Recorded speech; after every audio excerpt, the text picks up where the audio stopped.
Une pression accrue sur le régime de Kigali, un embargo total sur les exportations de tous ces minerais, la suspension du partenariat sur les matières premières avec l'Union européenne. Il propose à l'Assemblée nationale française de nouvelles sanctions européennes contre le Rwanda. Je reçois ce lundi 7 avril, après le journal de 19h, Carlos Martens Bilongo, député français. Rediffusion ce mardi 8 avril, après le journal de minuit, après le journal de 7h. Chers auditeurs, chers téléspectateurs, bonsoir. Bienvenue dans votre émission Face à Face. Première édition d'une semaine dans la diaspora. Aujourd'hui, nous allons recevoir un député de l'Assemblée nationale française. L'émission a été enregistrée ce week-end à Paris. À l'est de la RDC, des violences se sont enracinées dans des logiques de prédation économique. Les affrontements sont motivés par l'appropriation illégale de richesses perpétuant une instabilité chronique, indique ce député national français qui initie une proposition de résolution européenne appelant à soutenir la souveraineté et l'intégrité territoriale de la RDC et à condamner le soutien du Rwanda au M23. Bonjour Monsieur Carlos Martens Bilongo, merci d'être avec nous aujourd'hui. Bonjour, merci pour l'invitation. Vous dites au regard de nombreux rapports que la rébellion du M23 ne masque pas sa mainmise sur les ressources naturelles. Elle est ainsi utilisée à des fins d'exploitation économique, notamment au bénéfice du Rwanda. Et c'est du Rwanda qu'on va beaucoup parler aujourd'hui, dont le gouvernement est l'un des principaux acteurs de ce conflit. Il y a eu beaucoup de rapports. Il y a eu le rapport Mapping, il y a d'ailleurs récemment, il y a un peu moins de 2 ans, Global Witness qui révèle que 90% des volumes de coltan exportés par le Rwanda proviennent de la RDC qui, au début du conflit, a augmenté de 42% à 186 milliards de dollars, c'est les chiffres de la Banque nationale du Rwanda. Ces exportations et donc fait beaucoup d'argent en République démocratique du Congo. Alors, vous êtes en France, vous êtes certes d'origine congolaise, mais de France. Comment expliquez-vous ce silence assourdissant du monde depuis plus de 30 ans ? On parle de velléité ou de protection des minorités, ou de sécurité du Rwanda, mais il s'agit surtout, selon vous, et citant des rapports, d'exploitation des richesses congolaises. Oui, bien sûr, mais de moins en moins. Je sens que les lignes bougent. Nous, vous voyez, par rapport au texte que nous déposons au Parlement français, les résolutions qui ont été votées au Parlement européen, le Conseil national de sécurité des Nations Unies aussi qui a bougé, aux États-Unis également, les sanctions qui ont été mises contre des dirigeants du M23 et contre des dirigeants rwandais, le Royaume-Uni également, et l'Allemagne qui a aussi bloqué son partenariat et les futurs partenariats éventuellement avec le Rwanda. Donc les lignes bougent, ça prend du temps. Mais les choses se font, et c'est ça qui est le plus important. C'est qu'aujourd'hui, on va pouvoir débattre d'un sujet sérieux qui dure depuis 30 ans. Après, il faut dissocier l'exécutif français, du coup, c'est le gouvernement et les ministres, du législatif. Le pouvoir législatif, c'est les députés et les sénateurs. Et nous, en tant que pouvoir législatif, nous devons légiférer en ce sens. Et vous l'avez rappelé de manière très juste, il y a des rapports des Nations Unies, le rapport Mapping également, qui statue sur la situation actuelle avec des photos vues par drone récemment, ou même sur Bukavu quand des minerais d'une entreprise de minerais stratégiques d'RDC a vu sa cargaison de 10 tonnes disparaître et partir vers le Rwanda. Ça voit que c'est une guerre économique avec une volonté à des fins, voilà, d'être sur une spoliation de terre. Et c'est aussi le sujet de la souveraineté territoriale que nous voulons préserver pour les RDC. Et on le fait en tant que parlementaire français, en tant que parlementaire humaniste également, et aussi anticapitaliste. 30 ans pour que les lignes bougent. 30 ans de silence assourdissant. On va revenir sur le pourquoi, selon vous, ces lignes bougent aujourd'hui, mais pourquoi autant de temps alors que pour l'Ukraine, les Congolais se le disent, hein, pour l'Ukraine, ça a été quasi instantané. Pour la RDC, c'est 30 ans. Pour l'Ukraine, qui est-ce qui a bougé d'abord? C'est les pays frontaliers à l'Ukraine, c'est l'Europe. Quand on prend la RDC, les pays frontaliers, il y a eu le processus de Nairobi, le processus de Luanda, mais moi je trouve que les 9 pays frontaliers à la RDC, et même l'Afrique tout entière, a été que très peu audible sur le sujet. Est-ce qu'elle Moi, voulait... un des communiqués que j'ai salué, c'est le communiqué du ministère des Affaires étrangères algérien. Mais mis à part le ministère des Affaires étrangères algérien, je n'ai pas vu beaucoup de communiqués de pays africains. Après, il y a eu la SADC, la force régionale, mais dans sa globalité, le continent africain n'a pas été assez audible. Alors que l'Ukraine, vous avez eu beaucoup d'échos des pays européens qui, bien sûr, avaient aussi peur de l'arrivée éventuellement des Russes dans leur capitale. Donc, Voilà. donc si on a continué à tuer chez nous, c'est parce qu'on n'a pas, nous, fait assez de bruit. Non, c'est pas ne pas avoir fait assez de bruit. C'est aussi cette solidarité africaine, déjà, qui doit être là. Est-ce que les 9 pays frontaliers de la RDC se sentent solidaires de ce qui se passe à l'est du Congo? C'est un sujet. Ce qui se passe en Ukraine et pourquoi les Français réagissent tout de suite, c'est parce qu'il y a une faible distance entre la France et l'Ukraine, entre la France et la Russie. Du coup, il y a une peur et une solidarité européenne. Ça, c'est un sujet. Maintenant, encore une fois, depuis 30 ans, il y a aussi cette dette morale, parce que la France, par rapport à ce qui s'est passé en 1994 au Rwanda, a du mal aujourd'hui à mettre les mots sur ce qui se passe à l'heure actuelle. C'est comme la dette morale qu'a l'Allemagne avec Israël. L'Allemagne a du mal à critiquer Israël quand Israël fait des choses mauvaises aujourd'hui. Conclusion, ils ont un permis de tuer. Une dette morale Qui leur donne des permis de tuer. Qui s'adonne aujourd'hui à ce qui se passe du coup à Gaza avec une volonté de faire un nettoyage ethnique de la part de Benjamin Netanyahou, de bombarder des civils. Et en fait, il y a sa duplicité avec les mêmes agissements de la part de Paul Kagame aussi, qui se donne un permis de tuer sous prétexte qu'avec les mêmes éléments de langage. Nous avons eu cette semaine l'ambassadeur du Rwanda à Paris en commission des affaires étrangères à l'Assemblée nationale française. Il avait les mêmes éléments de langage que Benjamin Netanyahou. Nous avons subi un génocide, du coup, pour se protéger, on s'arme et on commet ce qu'il y a à commettre pour éviter que ça ne se reproduise. En fait, non. C'est pas parce que vous avez vécu quelque chose en 1994, vous avez vécu la Shoah, que ça vous donne un totem pour massacrer d'autres civils. Si on reprend 30 ans, le génocide de Tutsis est chiffré entre 800 000 et 1 million de personnes. Il y a aussi des Hutus qui sont morts. Voilà. Attention, on risque de vous accuser d'une négation du génocide. Non. Parler d'un massacre à côté des génocides, en droit français, c'est nier le génocide. Je nie pas le génocide. Entre 800 000 et 1 million de Tutsis sont morts. Il y a aussi des Hutus qui sont morts pendant ce génocide, des Tutsis au Rwanda. On est d'accord là-dessus? À la suite de ça, il y a eu, pendant ces 30 ans, en RDC, on arrive à chiffrer entre 6 à 8 millions de morts, 7 millions de déplacés. Voilà, juste en termes de nombre de morts, voilà, en termes de comparaison, si on chiffre en nombre de morts, il faudrait qu'il puisse avoir un tribunal international pénal, un tribunal pénal international qui puisse statuer, qui puisse faire les enquêtes nécessaires avec la CPI. M. Khan était à Kinshasa, c'est une très bonne chose. Maintenant, il faut qu'aussi le Rwanda signe le traité de Rome. Il ne le fera pas. Il faut qu'il le signe. Il n'a aucun intérêt à le faire. Il n'a aucun intérêt à le faire. Comme aussi aujourd'hui, quand Benjamin Netanyahou va en Hongrie, et la Hongrie dit qu'ils vont se retirer des traités de Rome. Voilà, c'est déplorable. Mais qu'on puisse statuer et pour dire, voilà, aujourd'hui, par rapport à ce qui s'est passé en telle date, le droit international dit qu'il y a eu un génocide également en RDC chiffré à tant de morts. C'est ce qu'on demande. Mais autant les grandes puissances laissent faire Israël à Gaza, autant parce que vous avez cité le Rwanda qui a les mêmes raisons qu'Israël. Pas les mêmes raisons, c'est les mêmes éléments de langage. Enfin, on dira qu'ils utilisent les mêmes raisons. Moi, je ne dis pas raison, parce que quand on dit raison, c'est comme s'il y avait... Voilà. Mais éléments de langage. Pendant 30 ans, le monde a attendu de la solidarité africaine, sachant très bien qu'au début, cette guerre contre Mobutu, c'était une guerre de plusieurs des pays voisins.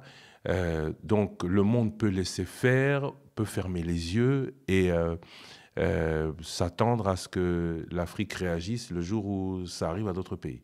Non, on ne va pas dire ça, parce que pendant ces 30 ans, vous connaissez l'histoire, il y a eu des moments où la guerre s'arrêtait. Il y a eu une opération aussi militaire française avec Artemis. À un moment donné, les lignes ont bougé à chaque fois. Ça a été séquencé, parce que quand on dit 30 ans, sans arrêt. Et le jeune qui a 20 ans, qui ne sait pas ce qui se passe, il dit ah, 30 ans sans arrêt, personne n'a rien fait. Oui, Non. mais puisque vous parlez d'Artémis, Artémis c'était en Ituri, c'était pas contre le Rwanda, c'était plutôt contre les Thomas Lubanga et tout ce qui était conflit dans le nord-est et pas forcément à la frontière avec le Rwanda. Oui, mais ça reste le nord-est et ça reste au moment donné, la France agit dans l'est de la RDC. Nous, vous êtes à Paris, on lance une opération militaire, on envoie nos militaires français, on envoie nos militaires à l'est de la RDC. Peut-être pas pour la même ou bonne guerre. Même une bonne guerre, mais ça reste par rapport à une protection des civils.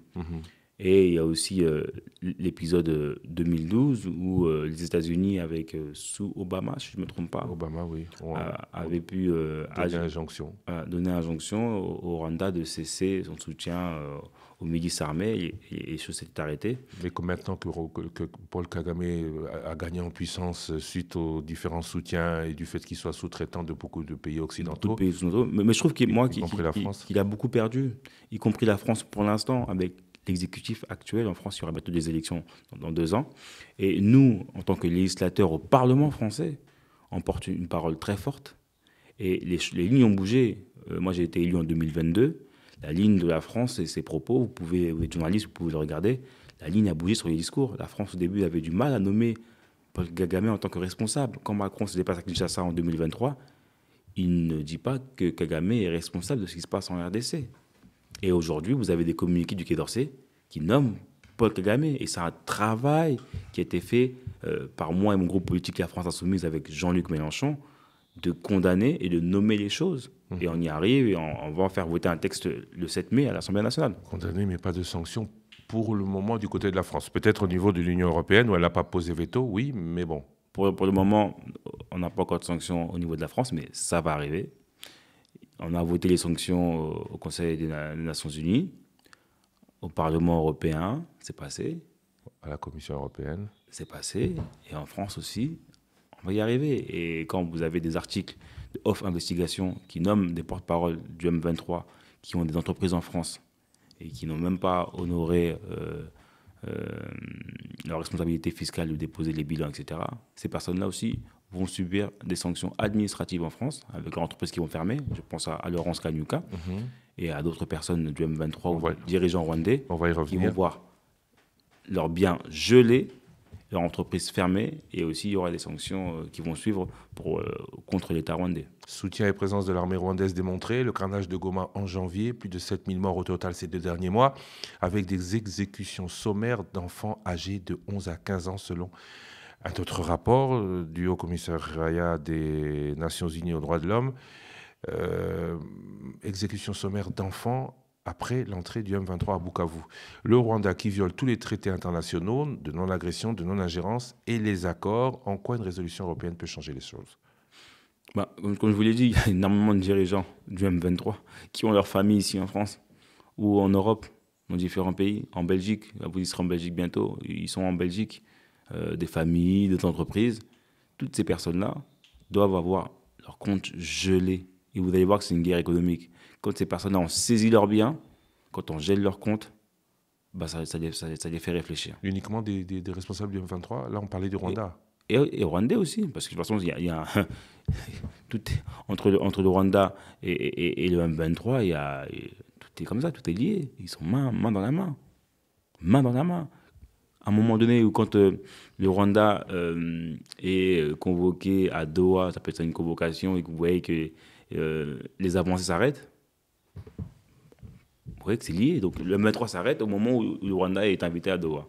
Convoqué. Oui, mais on ne dit pas non plus que le Rwanda s'est retiré. À ce stade. J'ai retiré, mais je vous dis, les combats s'arrêtent. Quand vous voyez que le M23 se retire de Walikale, parce que c'est en pleine négociation, et qui est à la table de négociation ? C'est le Rwanda qui est à la table de négociation. Voilà. Et on sait que le M23, c'est la main du Rwanda. Et ensuite, qui a appuyé, bien sûr, une main qui a appuyé. 4000 soldats ont été... ça a été... établi que 4000 soldats ont participé à l'assaut de Goma. 4000 soldats rwandais. Une résolution européenne de l'Assemblée nationale demandant le soutien ou le renforcement du soutien de la France et de l'Union européenne recevrait un grand écho au sein du peuple congolais et renforcerait l'amitié entre nos 2 pays. Mesures cosmétiques résolution de l'Union européenne quand on sait que la contrainte ne serait pas au niveau de l'Union européenne très forte, au niveau du Parlement, mesures cosmétiques ou réelle volonté Réelle volonté. de mettre un terme à tout ça? Réelle volonté. Moi, j'invite les Congolais à regarder le débat qu'il y a eu cette semaine, encore une fois, entre les parlementaires et l'ambassadeur du Rwanda en commission des affaires étrangères. C'est une réelle volonté. Vous savez, quand il y a une sanction diplomatique, une sanction de la France, les choses bougent encore une fois. C'est des millions d'euros. Et quand il y a un accord de coopération militaire entre la France et le Rwanda, c'est 400 millions d'euros de soutien militaire. Coopération militaire, c'est pas rien. Le PIB du Rwanda se fait grâce aux aides internationales. Quand vous voyez que le Rwanda dit que c'est bon, on veut plus l'aide de la Belgique, c'est pas grave. Ça, plus ça, plus ça, plus ça, plus ça, vous voyez que les lignes vont bouger. Quand le Rwanda était bras ouverts avec l'ancien gouvernement des Royaumes-Unis pour accueillir les réfugiés en attente de demande d'asile pour rejoindre London, c'est parce qu'ils ont besoin d'argent. Ce n'est pas tous les pays qui veulent accepter d'avoir des réfugiés qui viennent de partout dans le monde et qui attendent leur titre de séjour pour aller à Londres dans un pays tiers. Il n'y a qu'un pays qui fait ça, le Rwanda, parce que pourquoi? Il a besoin d'argent. Tout ce qu'ils arrivent à faire aujourd'hui, c'est grâce à l'argent. S'ils arrivent à s'équiper militairement, c'est grâce à l'argent. Et quand il y a des sanctions économiques, une fin de collaboration diplomatique, tout ça, c'est fini. Et je ne sais pas si les gens arrivent à constater, mais depuis, on va dire, 1 an ou 6 mois, on voit que Paul Kagame et son soft power, aujourd'hui, il perd en éclat. Il est moins c'est plus le Visit Rwanda. Même quand on parle de Visit Rwanda sur les maillots des équipes de football, il y a des clubs qui réfléchissent à le retirer. Il y a des joueurs de foot au PSG qui ne veulent plus jouer avec. Mais ça, on ne le dit pas de manière assez forte. Mais des gens qui ne veulent plus jouer avec le maillot Visit Rwanda. Et ça, c'est quelque chose qui n'existait pas il y a 2 ans. Il fallait mettre la guerre devant les yeux de l'ensemble des concitoyens qui se disent humanistes pour dire qu'en fait, c'est inacceptable ce qui se passe. Et on ne va pas fermer les yeux parce qu'il y a un sommet de la AI fait à Kigali, parce que ce monsieur dit c'est monsieur soft power, monsieur est en avance sur ci, en avance sur ça. En fait, non. Voilà, il faut le refuser. La France ne peut rester passive, ne pas agir serait une faute morale et stratégique, elle qui, au moment du génocide, a soutenu un régime dont la politique a favorisé un climat de violence raciale. Ça, vous l'avez déjà dit, la France a une dette morale par rapport au Rwanda, elle doit agir face au soutien rwandais du M23. Alors, je voudrais qu'on se penche un peu sur ce que dit votre proposition de résolution. France et Union européenne doivent intensifier leurs efforts pour mettre un terme au soutien rwandais au M23. Cela passe par une approche combinant 1. Une pression accrue sur le régime de Kigali à travers des initiatives diplomatiques et des sanctions ciblées. Celles déjà prises, selon vous, donc ne suffisent pas. Le Rwanda n'a pas bougé et continuera de soutenir le M23. Donc on restera à ce stade de sanctions? Oui, en France, il faut qu'on fasse des sanctions également. Comme je dis, je parle encore de Laurence Kanyuka, mais on doit vraiment fermer l'ensemble de ses comptes en France. Comment vous expliquez que la France qui dit que non, on n'est rien, le gars, il a sa société rue Honoré, pas loin du palais de l'Élysée. Vous dites qu'il ne paye pas de taxes, qu'il ne fait rien. Tout le monde le sait, personne ne fait rien. Il faut que ce soit les États-Unis qui le sanctionnent. Les États-Unis sanctionnés. Les journalistes français ont fait leur travail. Moi, je remercie les journalistes de Off Investigation pour le travail journalistique, d'investigation. Et ensuite, voilà, nous, on fait le suivi et je vous dis que ça va fermer. Là, c'est fini. Pourquoi les États-Unis prennent cette décision avant la France? Parce que ça se passe en France quand même. Oui, parce que la France a pris du retard, malheureusement. Et parce qu'aussi Macron a une relation particulière avec Paul Kagame. Il couvrait. Je ne sais pas, mais il lui vaut une... Il idolâtre, il dit oui, à un moment donné, dans son discours, Macron, c'était Paul Kagame est très bien, très bon président, etc. À chaque fois, il tarit d'éloges pour ce monsieur. Et donc, je me demande si le fait de tarir d'éloges le Paul Kagame, est-ce que Macron, dans cette volonté-là d'adouber quelqu'un, ne s'est pas oublié, volontairement, en laissant passer tout et n'importe quoi? Vous dites oublier, quand on voit en politique française ce qui se passe notamment avec Marine Le Pen, avec le président Sarkozy, est-ce qu'on peut dire que ce n'est juste qu'un soutien à quelqu'un qui fait bien, ou est-ce qu'on peut... On n'accuse personne, hein, mais on se rend bien compte qu'un ancien président a été condamné pour des faits similaires avec Muammar el-Kadhafi. Est-ce qu'on peut penser que le régime français fait du business avec le Rwanda? Et couvre ainsi. Je reprends. Vous avez dit qui fait du bien. Qui lui fait du bien. Il faut bien changer. Qui lui fait du bien personnellement ou par rapport à ses intérêts. En France, il y a 3 pouvoirs. Le pouvoir législatif, c'est le Parlement, l'Assemblée nationale. Le pouvoir exécutif, le gouvernement, donc les ministres et le président. Ensuite, le pouvoir judiciaire. Et les tribunaux sont indépendants. Quand vous voyez que Sarkozy est jugé, Madame Le Pen est jugée, c'est le pouvoir judiciaire. On dissocie dans son coin. L'exécutif, c'est pour l'instant, c'est le président Emmanuel Macron. Peut-être qu'après son mandat, ce monsieur-là aussi devra s'en référer à la justice de manière indépendante. Il pourrait ne pas la politique menée pourrait ne pas se sanctionner par des poursuites judiciaires ou en tout cas des explications de la justice sur ce soutien au Rwanda depuis tant de temps. Ça va pas être similaire que Sarkozy avec la Libye. C'est pas la même chose. Je veux pas, voilà. Mais sauf si il y a des preuves. Non, aujourd'hui, à un moment donné, le régalien. En France, la 5e République, tout ce qui est régalien affaires étrangères, c'est dans les mains du président. Voilà. Après, le droit international oblige un pays, une nation, demain, si quelqu'un a une demande d'arrêt de la CPI, pas passer dans votre pays si votre pays a signé le traité de Rome. Demain, si Benjamin Netanyahou vient à Paris et que Paris n'arrête pas, il peut y avoir des sanctions contre le pays. On ne peut pas être solidaire aussi d'un génocide ou participer à un génocide. Mais les tribunaux sont indépendants. Quand je prends l'exemple de M. Sarkozy et Mme Le Pen, c'est que la juridiction française prend ses dispositions. Comme nous, au Parlement, de manière indépendante, nous prenons nos dispositions. Et l'exécutif, encore une fois, qui a un mandat qui arrive à échéance, doit aussi prendre en compte les textes qui vont être votés à l'Assemblée nationale pour changer aussi de revers de main. Mais je vous le dis, à la fin, on va arriver à des sanctions. Donc l'importance du législatif est importante. Bien sûr. Et nécessaire. Nécessaire. En France, aujourd'hui, il n'y a pas de majorité écrasante pour aucun groupe. Mais je vous dis que ce texte sera approuvé par la majorité des députés. Pression accrue sur le régime de Kigali, soutien renforcé aux mécanismes régionaux de stabilisation, on pense à Luanda, on pense à Nairobi, qui ne semble, ces mécanismes, n'avoir pas le poids que le Qatar a tout seul. Alors pourquoi soutenir des mécanismes qui ont montré que... Nous, on soutient les mécanismes qui sont en cours, qu'on connaît officiellement. De voir, personne n'était prévenu. Je ne sais pas si vous avez l'information avant nous, mais on a vu une photo, c'est tout.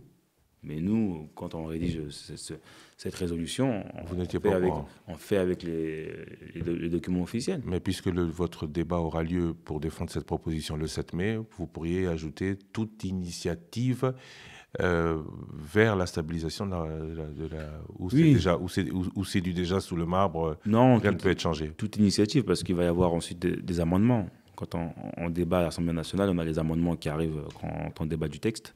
Du coup, on verra d'ici là. Vous demandez une mobilisation humanitaire urgente pour répondre aux conséquences désastreuses de ce conflit sur les populations civiles. Pour le moment, l'aéroport de Goma est bloqué du fait du Rwanda. C'est ça, oui. Il faut qu'on puisse avoir un couloir humanitaire depuis l'aéroport de Goma. C'est très important. Parce qu'aujourd'hui, je suis persuadé que le couloir humanitaire passe par Kigali. S'il y en a un. Non, il y en a qui annoncent déjà que ça passe par Kigali. Un soutien accru aux forces armées congolaises, notamment à travers la formation. Ça suffirait? C'est ce qu'on fait déjà. Ça n'a apparemment pas marché. Oui, mais après, nous, la France ou l'Union européenne fait ce qu'elle peut avec ce qu'elle a. Et ensuite, il faut qu'il y ait une collaboration qui soit accentuée. Moi, j'avais fait des visites à l'ambassade française à Kinshasa, où j'avais parlé avec l'état-major et il avait expliqué cette relation et les contingents qui étaient formés par les militaires français. Mais il faut que ça soit accentué parce que les militaires congolais allaient au Gabon pour se faire former par les militaires français. Et il faut voir si on ne peut pas faire quelque chose d'autre. Voilà, on partage la même langue. Un Congolais sur 2 parle le français. Moi, je pense que nous devons aller plus loin dans cette collaboration. Un embargo total sur les exportations de tous les minerais de ce pays. On va y arriver, mais que sur ça, vous ne parlez pas d'embargo sur les armes, parce que quand le secrétaire général de l'ONU dit que dans la région, il y a des armes que même les forces armées de la République démocratique du Congo et l'ONU n'a pas, c'est que le Rwanda, il est hyper armé. pas d'embargo sur les armes, alors pour les mêmes raisons, on avait mis un devoir d'information sur la RDC à chaque fois qu'elle se fournissait en armes? Oui, parce qu'un embargo sur les armes, c'est quand vous exportez des armes. Mais Importer. c'est des armes en circulation. Aujourd'hui, il n'y a pas d'industrie d'armement au Congo, ni au Rwanda. Ou importer. Oui, c'est tout Un importé. embargo sur l'importation des armes. Oui. On n'importe plus, on n'exporte plus vers le Rwanda. Interdiction d'exporter les armes vers le Rwanda. Mais aujourd'hui, il y a l'armée rwandaise qui a des contrats avec l'Union européenne dans différents pays. Ils mettent un terme. C'est l'objet également de cette résolution. Vous parlez des exportations des minerais, pas des armes. Oui, mais des minerais, ensuite, les armes sont déjà là. Les armes sont déjà là. Il y a une coopération militaire qui est existante. Ah ben là, ils mettent un terme. Oui, mais on appelle à y mettre un terme. Mais aujourd'hui, les armes sont déjà là, sur place. Vous parlez de l'exportation de tous les minerais, embargo. Mais le Rwanda, c'est un sous-traitant, il ne produit rien de ce qu'il exporte. Pourquoi qu'une mention du donneur d'ordre? Un jour, le président Paul Kagame, il a fait beaucoup de sorties médiatiques, a dit « Pourquoi vous ne parlez que du Rwanda alors que nous, de ces minerais, on n'est qu'un pays de transit ?» Mais c'est le plus important, le transit. C'est le reseller. C'est lui le vendeur. C'est lui qui vend. Oui, mais lui, il vend. Mais vous voulez sanctionner le vendeur, pas le reseller? La Chine est le premier pays vendeur de batteries électroniques qui a besoin du coup de ses composantes de matières premières. Oui, mais la Chine est au Congo. Le Rwanda, elle est au Congo, pas par des contrats. Le Rwanda n'y est pas, le Rwanda s'impose et il vend... la Chine aussi. Il vend en Occident. Non, parlons du Rwanda. Il vend, la Chine, on va en reparler. Le Rwanda vend à la Chine, le Rwanda vend à l'Occident également. Le Rwanda même vend aux Américains.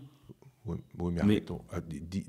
Mais le premier responsable, c'est le point de départ. Oui, mais il n'y aurait pas de point de départ s'il n'y avait pas de reseller. Paul Kagame, au fait, ces personnes-là aussi peuvent acheter des minerais avec une traçabilité. Il y a des pays qui veulent acheter des minerais avec une traçabilité de manière normale. Ce qui semble ne pas être le cas pour ceux qui achètent au Rwanda. Parce qu'en fait, c'est depuis 30 ans que ça dure.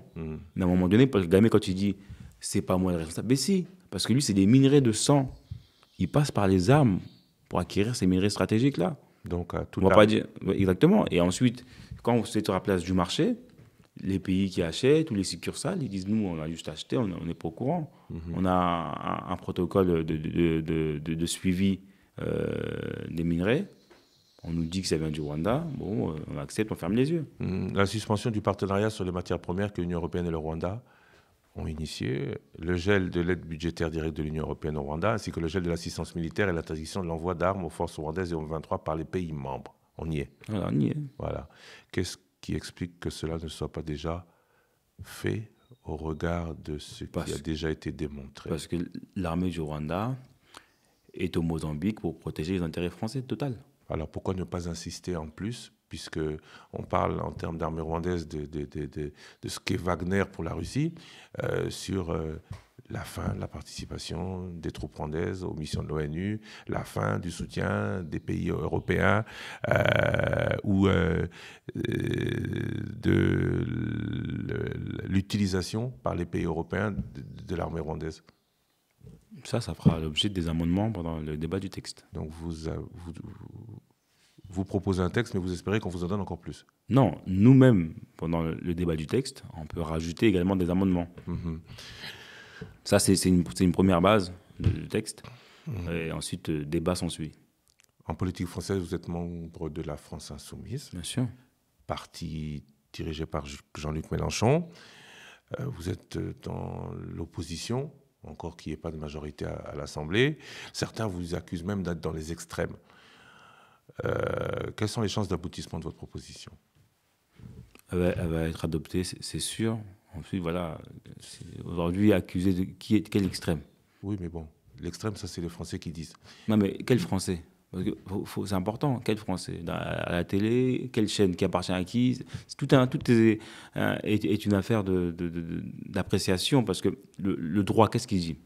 Le Conseil d'État en France, il dit que l'extrême droite, c'est le Rassemblement national, la France insoumise, c'est la gauche. Extrême gauche. Non, c'est la gauche. Le Conseil d'État. Le Conseil d'État. Donc, la plus haute juridiction française. C'est tout. Après, ensuite, à la télé, l'extrême droite qui ont leur relais médiatique avec Bolloré, Bernard Arnault, ils vont s'amuser à dire tout et n'importe quoi. Pour taper sur vous. Pour taper sur nous. Oui, mais regarde tout ça. Je ne voulais pas insister sur le caractère extrême de la LFI. Je voulais juste demander... Qui n'existe pas. Qui est annoncé par d'autres, et vous le regrettez. Pourquoi est-ce qu'on vous donnerait l'occasion d'être le parti qui a fait œuvre utile dans ce dossier? À l'Assemblée nationale, on fait plein de choses. On adopte plein d'amendements. On est majoritaire sur plein de sujets. Moi, je suis en commission des finances. Tous les amendements, on les gagne. Et là, sur ce texte-là, on voit dans 3 semaines, je gagne. Il n'y a pas de problème. C'est un texte français pour l'Union européenne. La Belgique est souvent montrée du doigt. Vous savez, je vous coupe là-dessus. En Europe, au Parlement européen, on a un cordon sanitaire contre les extrêmes, et c'est contre l'extrême droite. Le texte qui a été adopté au Parlement européen, c'est un texte qui vient de chez nous. C'est left. C'est la France insoumise au Parlement européen. Ça a été voté. Mais par exemple, si les patriotes ou l'extrême droite avaient voulu faire adopter un texte, ils n'auraient pas pu le faire. Soit Thierry Mariani, Madame Le Pen, etc. Peu de gens l'auraient voté, ou même personne ne l'aurait voté. En général, les amendements et les textes du RN ne sont pas votés. Reprenez ma page Twitter ou autre, vous allez voir que nous, on fait adopter des textes, on fait des textes transpartisans avec différents groupes politiques et qui sont adoptés. Et sur la résolution européenne, je vous le dis, elle sera votée. Grâce aussi à la diaspora. Parce que la diaspora congolaise, au travers des mobilisations, des manifestations, ils se font entendre. Les associations aussi congolaises font un bon boulot à Paris et en Europe. Et c'est aussi le travail des journalistes que vous faites également, de pouvoir faire état de la situation, et ça participe. Vous êtes parlementaire national. Je ne comprends pas la portée de cette résolution pour le Parlement européen. Pourquoi pas d'abord la faire adopter ou en faire adopter une au Parlement français qui condamnerait de manière ferme? C'est au Parlement français. Au Parlement français, on a une commission... Avant que les parlementaires... Non, mais là, c'est une résolution du Parlement français pour le Parlement européen. Non. Au Parlement français, on a une commission des affaires européennes. On fait adopter un texte en commission des affaires européennes. Dès qu'il est adopté, c'est à l'Assemblée nationale. En France, oui. En France. Mais on a une commission des affaires européennes en France. C'est tous les textes qui sont liés à l'Europe, on les fait aussi adopter en France. Ensuite, quand le texte est adopté en commission des affaires européennes, à l'Assemblée nationale, toujours, le texte passe en commission des affaires étrangères. Commission des affaires étrangères, on le fait également adopter. À ce moment-là, le texte passe en hémicycle. En France. En France, toujours. Et on fait un débat en hémicycle. Il y a 3 étapes qui se passent en France.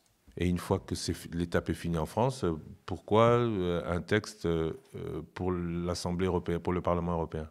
Parce que la France et le Parlement européen, dans ma résolution, doivent emboîter le pas sur différentes sanctions en simultané.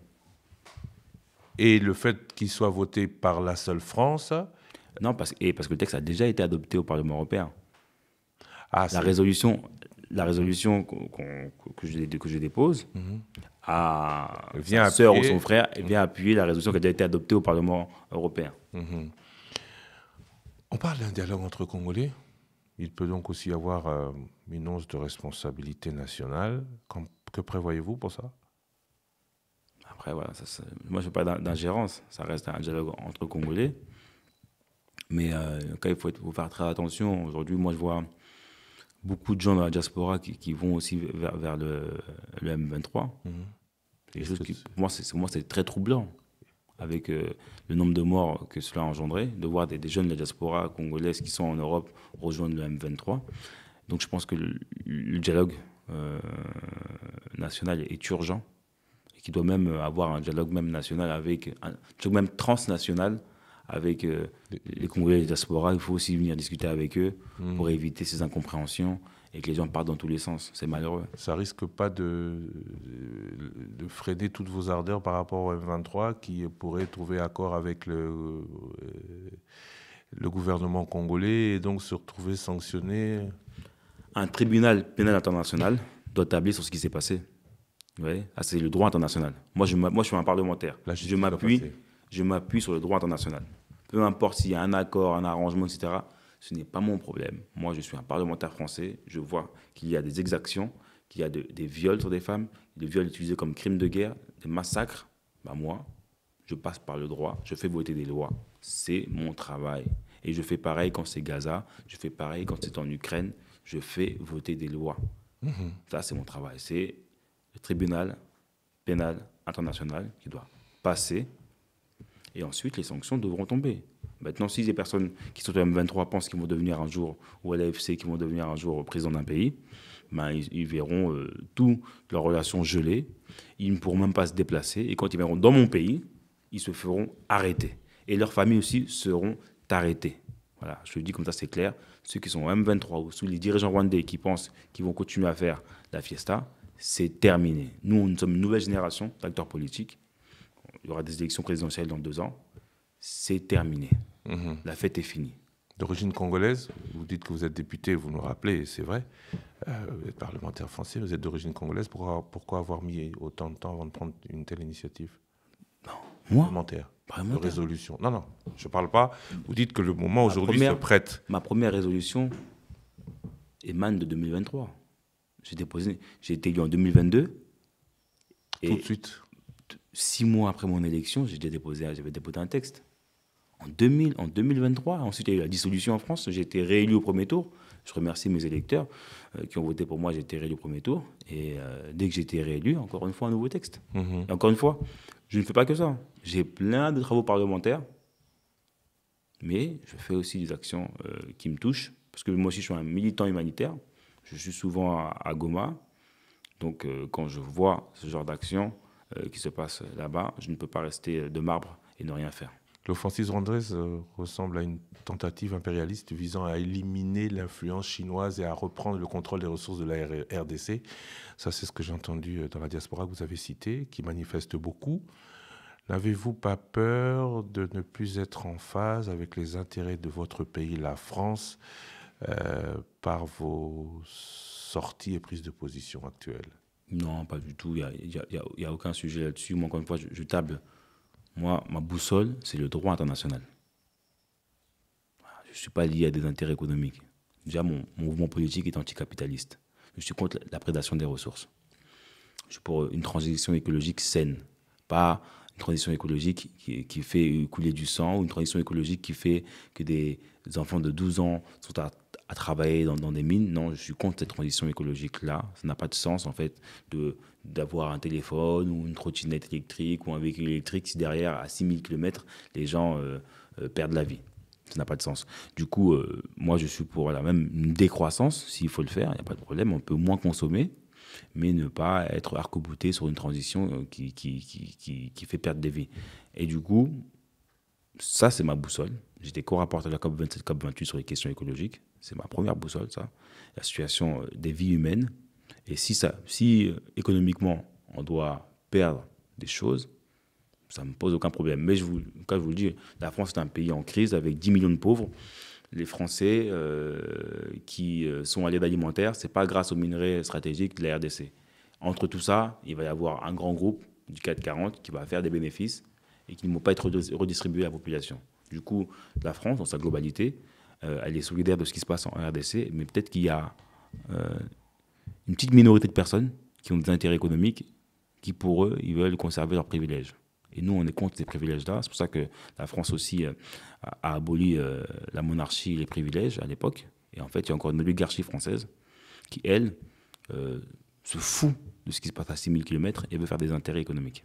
Pour terminer, question congolais d'origine. Pendant que la France est dans de nombreux débats politiques, en tout genre, est-ce que vous, Carlos Martins Bilongo, avez encore la possibilité, vous pouvez vous faire entendre sur le Congo, vous pouvez plaider sur ce pays? Dans 3 semaines, je fais adopter un texte. Vous allez voir la différence. Il y a beaucoup d'acteurs politiques français qui ont été en RDC dernièrement. Voilà, personne n'a fait de texte. Moi, je fais un texte et je le fais adopter. C'est ça la différence. Vous avez dit mon nom, c'est Carlos Martins Bilongo. Voilà. Ça, je suis le fils de Madame Georgette Bilongo et d'Emmanuel Biafinda Bilongo. Je vais faire adopter un texte. Il y a beaucoup de politiciens français qui sont passés, encore une fois, je répète, qui sont passés en RDC ces dernières semaines. Et qui ont été bien reçus? Très bien reçus. Je n'étais pas des leurs. Moi, je fais adopter un texte. C'est ça la différence. Je suis du Bas-Congo. Je fais adopter un texte. Est-ce que, puisque vous parlez de ceux qui y vont et qui ne font rien, ou qui font moins, en tout cas au niveau parlementaire. De mes origines, on est du Congo central. On a une parole. Et ma parole, quand on l'engage, je porte le nom de quelqu'un, de mes aïeux, je vais faire adopter un texte. Voilà, il sera adopté dans la commission.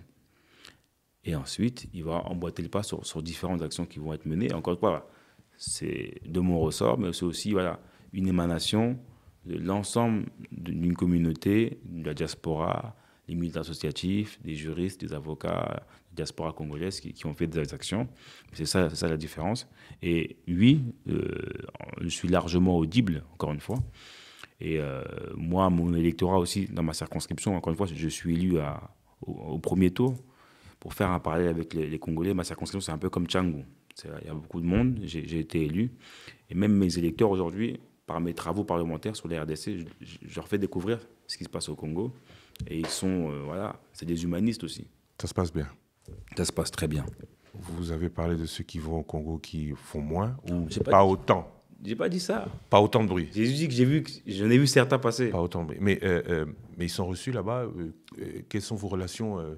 Y a-t-il pas dédain ou négligence ou Non, moi je suis du Congo de la part central. de la part des autorités de la République démocratique du Congo? Aucun soutien, aucun appui, aucun. Vous faites beaucoup pour. Non, moi je suis président du groupe d'amitié France-RDC au Parlement français. L'être humain, vous savez, si je n'avais pas fait ce que j'ai fait aujourd'hui, on aurait dit que j'ai pas fait assez ou que j'ai rien fait. Et même aujourd'hui, peut-être certains le disent, il n'a pas fait assez. Voilà. Moi, je parle de tous les sujets qui concernent mon pays et ses relations internationales. Et je réagis, moi, parce que je suis humaniste. Avant d'être congolais, là, je suis un humaniste. Et ma parole doit porter.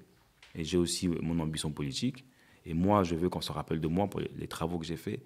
Et j'ai des amis au Congo, à Kinshasa. J'ai des amis aussi à Goma.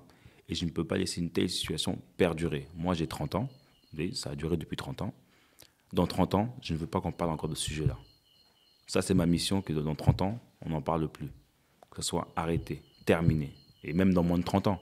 Mais voilà, en tout cas, je vais m'y employer toutes mes forces. Mais je ne me compare pas avec ceux qui sont passés là-bas. Je ne dis pas que le pouvoir en place a du dédain contre moi, pas du tout. Hein. Quand je suis sur place, j'ai des relations avec mes collègues parlementaires. J'ai des relations parfois, pas tout le temps, hein, avec quelques ministres en échange, mais sans plus.